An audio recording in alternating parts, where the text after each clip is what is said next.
All right, July 1st workout breakdown. It's a cardio baseline day. Again, hopefully, I'm trying to get more and more people to make their way in. Baselines, just show up, do them, whether you feel like you're going to do great or not, do better than last time. Like, the goal is just to see where you currently stand. And like we've talked about in previous videos, even approaching them at like an 80% output gives you a lot of intel as to where your body currently is. And again, you can work off of that and use it as a reference point moving forward. Again, first block is, if you watch the July Outlook video, we're going to work, for a few minutes on the deep squat and the depth squat. This is more or less what it's going to look like the majority of the month. It's not going to eat up a ton of time. We don't need to spend a ridiculous amount of time in it. And it fits best right in the beginning of the workout. So you can kind of almost assume most days are going to start with something like this. Now, we're going to work our way through progressions and variations of this as we go. But this is similar to what's okay. It's only 4 minutes long. It's only 3 minutes actually in the stretches in the mobility work. So again, a little insight on how that's going to go.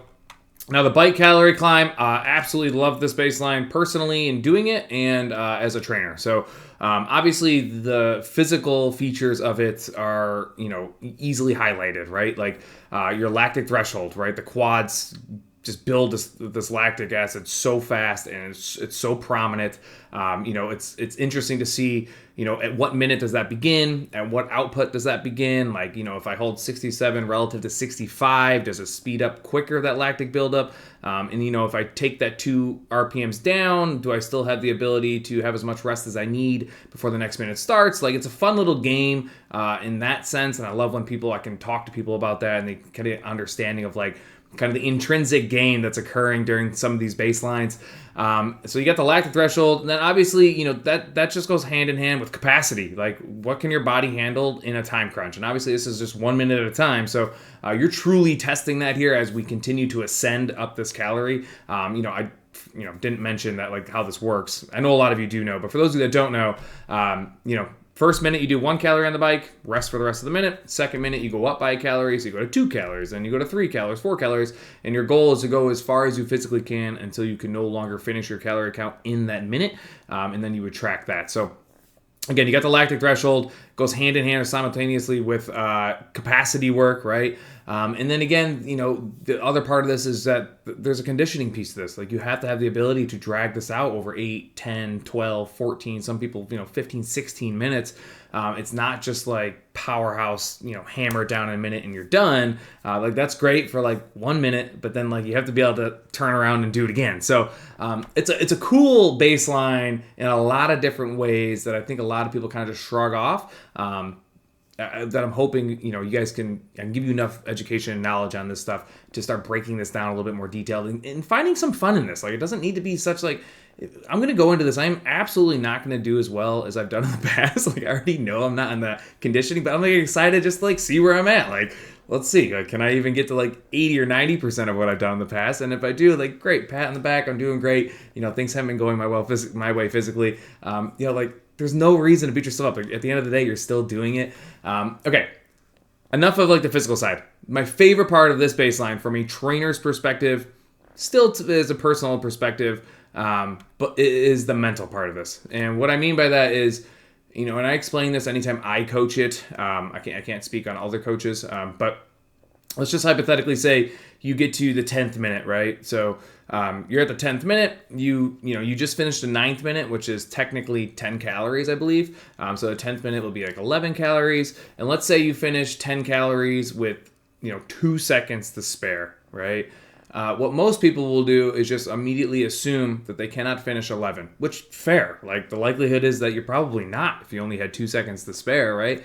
But the whole point of this baseline is to see how far you can physically go. Like, what are your true capacity limits? And the only way to do that is if you finish your calorie count with any time to spare. Maybe you finish it right at the beep. Like, your goal is to find out, walk away from this baseline knowing what your actual thresholds are. And you only achieve that if you actually try on that last minute. Even if in your head you are like 1,000% sure I am not finishing the next calorie count, like, you have to go into it with the mindset, I'm just going to get as much as I can, right? So when I finish and the clock goes off and of that 11 I got 7, I can at least write that down and now I know, rather than coming back in 6 or 7 months or whenever we do this next, and you just write down that I did 10. And I'm like, I'll come to you and be like, Did you try the next minute? And you're like, nah, I don't think I wrote it down. Well, then we don't really know. Like, how close were you? Maybe you do get that needle in a haystack, and you do shock yourself and sprint and actually finish 11, at the buzzer or something, right? I've seen that happen so many times.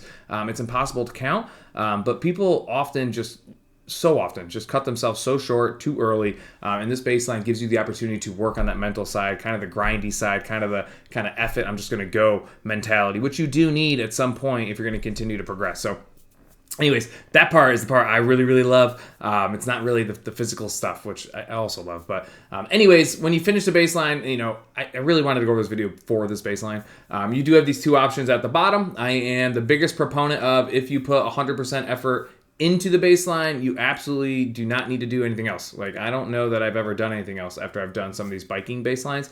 So there's no expectations if you do it correctly. But otherwise, you'll notice you still got the running in here. Again, if you watch the July Outlook, you'll notice that one of the kind of secret emphasis is running. So there's a little bit of running in here. You're going to take a few minutes for sure to have to recover from the bike. So, take 3, 4, 5, 8 minutes, whatever it is, and then you guys can work on one of these two options here. But I'm not going to go over that. That's not really what I wanted to talk about in this video anyways. But hopefully, we have maybe a different mindset on the biking baseline. And hopefully we see this video and maybe get excited and have some fun going into this baseline just to see what we can accomplish.